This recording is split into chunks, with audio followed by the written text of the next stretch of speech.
Start again, housekeeping for those who wish to speak in committee room, put your mic on.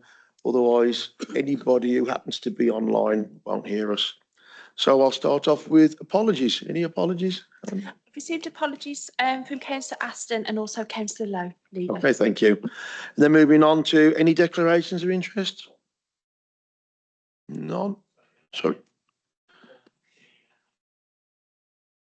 Okay. Yeah, thank you. None. Okay, moving on. Can we confirm the minutes of the last meeting on the 19th of June? Members happy? Okay, thank you, members.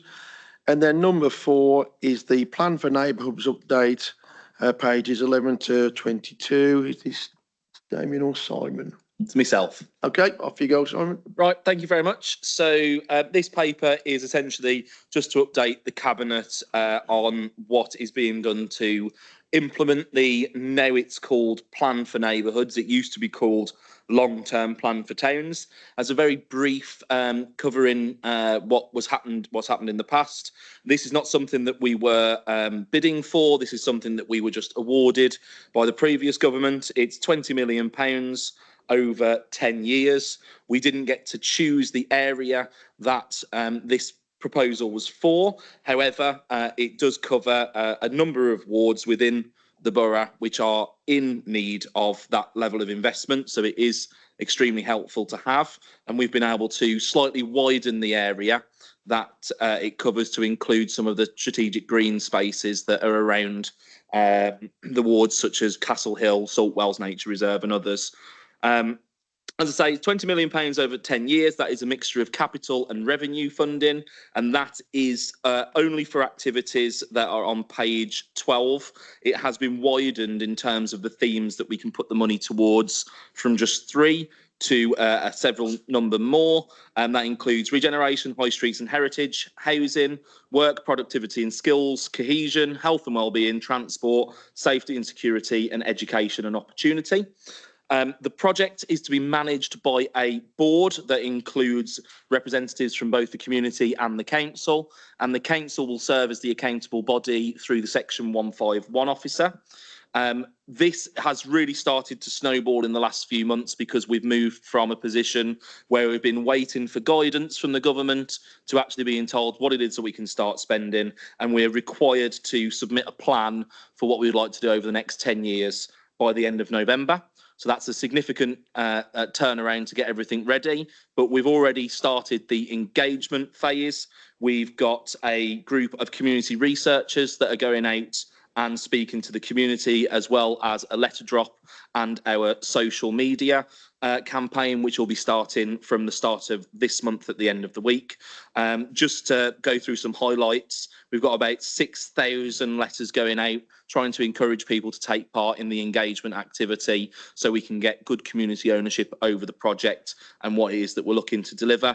And our social media, we're going to be targeting that towards people that probably won't necessarily get or be able to see the letters if they come into a household. So younger people, 18 to 25-year-olds, if they're still living at home, trying to engage with those people as well. The next phase really is to pull all of the work that's done in the engagement together and then get the plan for the next 10 years submitted to the government by the end of November. It's something that we'll continue to update through Cabinet, but essentially the deliverable, what's the deliverable body? The body that is driving this forward is the Plan for Neighbourhoods Board, similar to a Towns Board that you would have heard of in the past, and it'll just be the Section 151 officer that signs off things as we go. There isn't really anything for Cabinet to make a decision on here. It's just to note the progress that's been made and hopefully to get this project on the radar of other members of the council as well. Ward members have been invited to a series of engagement events, and hopefully we'll get ward members there with the encouragement of colleagues, because I think a lot of the wards that are included in this have got Labour representation. So if the Labour Party can help make sure that we've got people coming to those, that would be really helpful too. Yeah, other than that, that's all. Thank you, Simon. Any comments, questions, observations? No, Parmajit?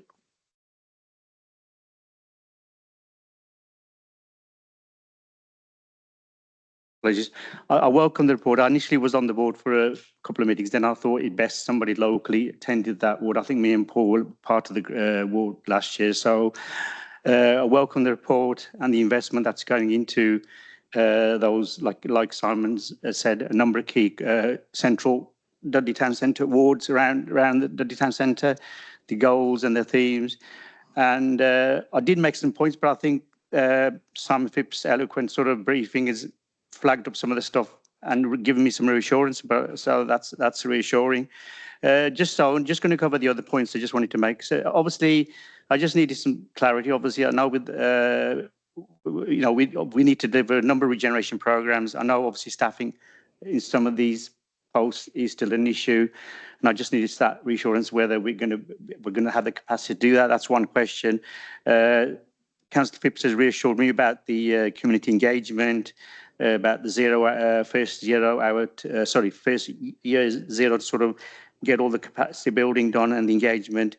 And I think successful regeneration programs like this tend to be only successful if they actually top down and people are involved from the beginning rather than sort of coming along on the train journey when everything's been dusted. So that is reassuring. You know, I say that from somebody who did something similar sort of 20 years ago. So I think that's reassuring. I think we also do, I think the only information that was missing from the report, which hopefully will be provided soon as the work goes on, is baseline information to see what is the state of play in these areas at the moment, because I think that it will be used as an indicator to measure success of the programme. I think all central government funding programmes tend to use that additional information to see where we are at the beginning of the programme and where do we get to going forward.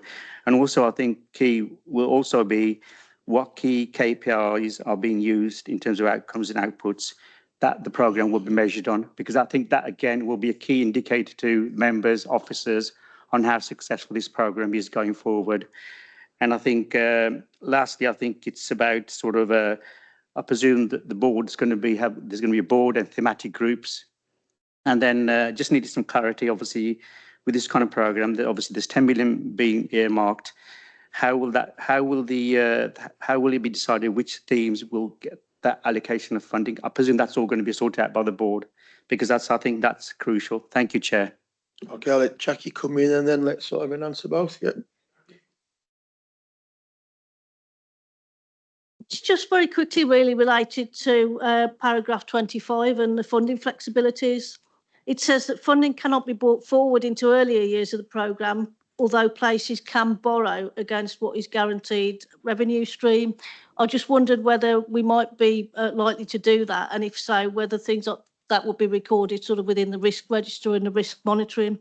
Because as we know, politics does tend to shift, and it would worry me if we were planning to use that funding and then the government, for whatever reason, switched off the tap. So it's whether or not that tap is guaranteed and whether we're monitoring that. And a good question there, Simon. Yeah, thank you.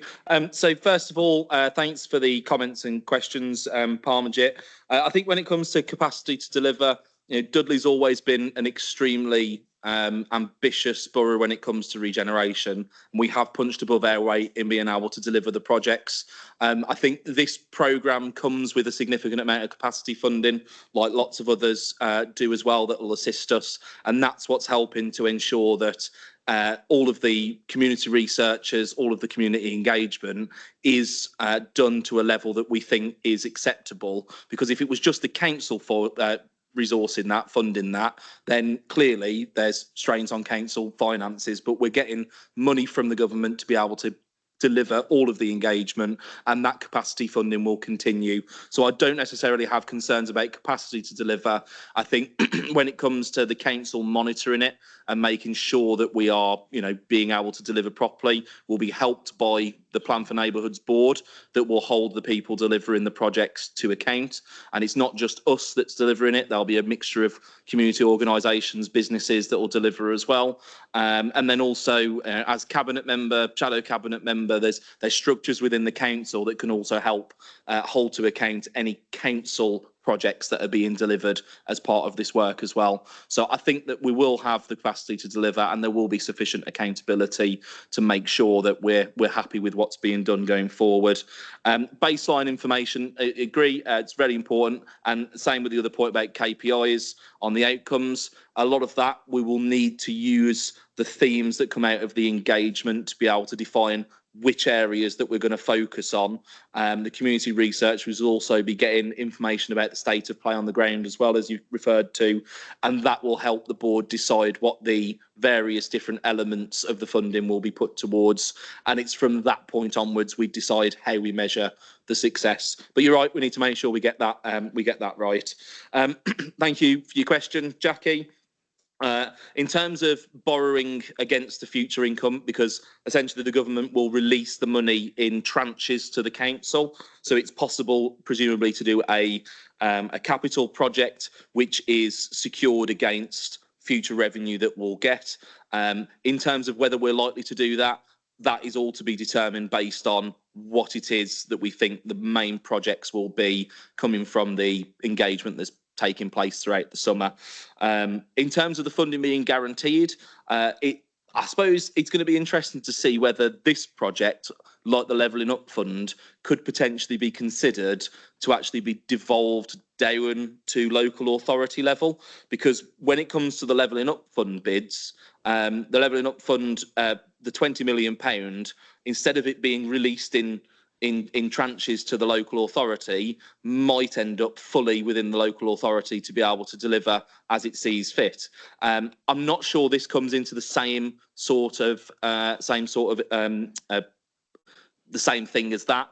I'm guessing that because the idea of this, that they're going to release the money in tranches, is that it's not going to come down to a more local level. So we're always reliant on the government releasing it. So obviously we'll have to be careful about anything we do borrow, but certainly when it comes to whether this project is going to be delivered in full or not, I would certainly hope that the government wouldn't pull the rug at any point during the 10-year programme.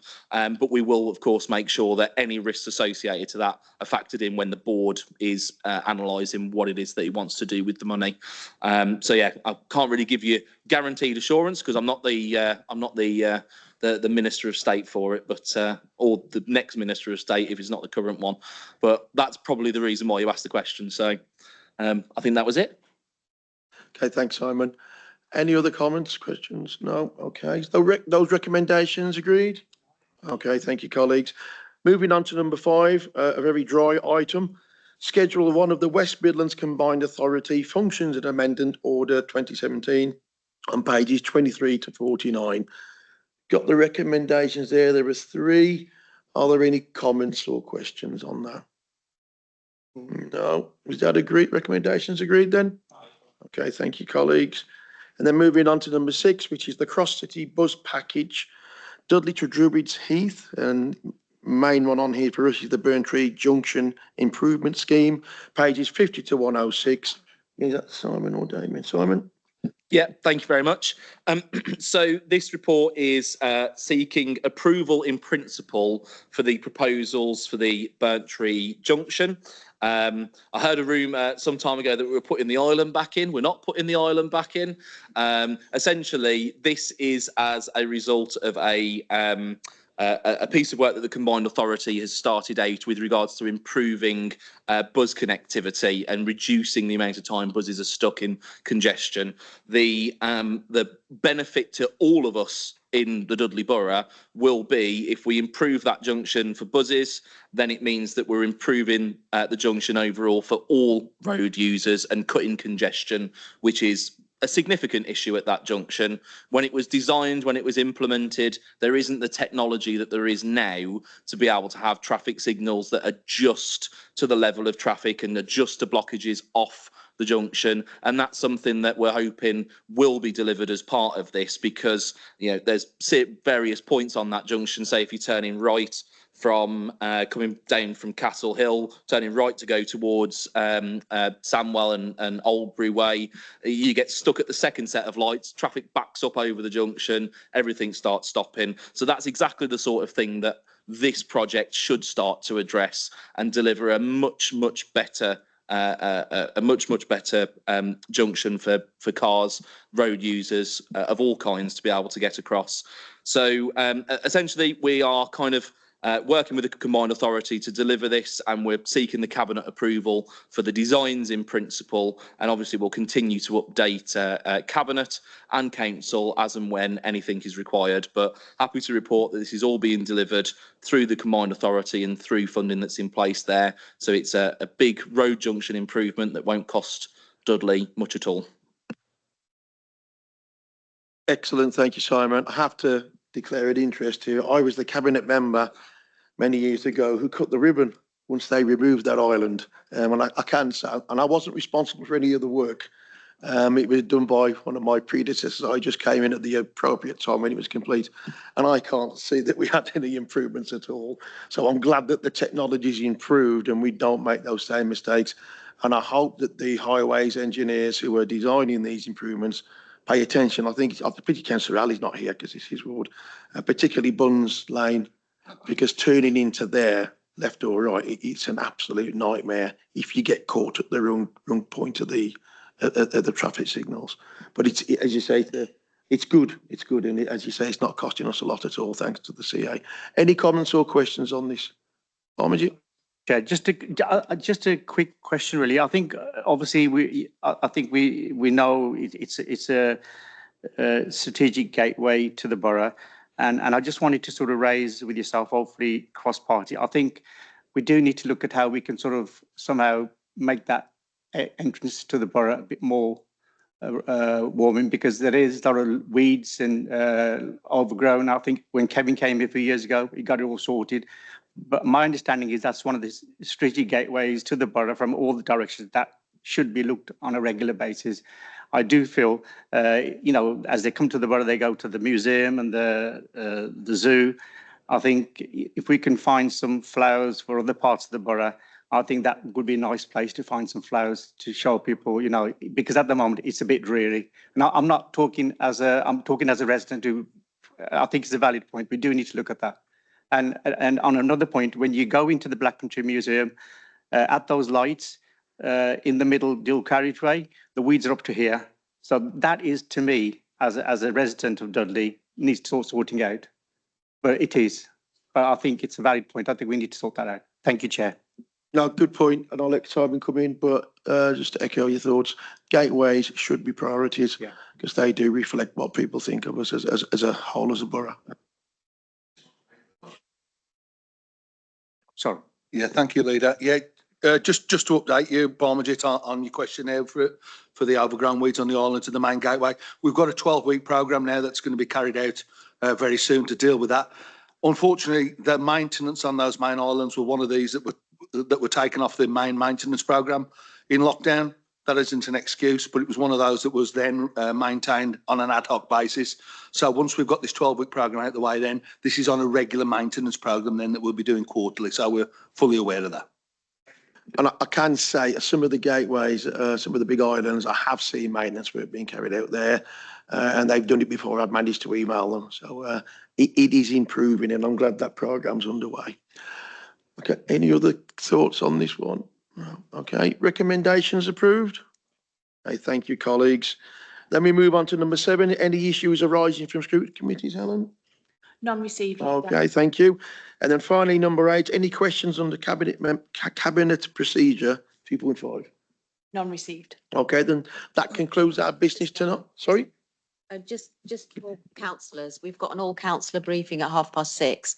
I'm proposing we move that to all teams now because we've finished cabinet so quickly. So it's an all teams call and I'll join at 6:30. Yeah. Can we get a call out to all members to say that we'll just be teams only and they don't need to attend the chamber? Okay. Thank you, colleagues. Have a good evening.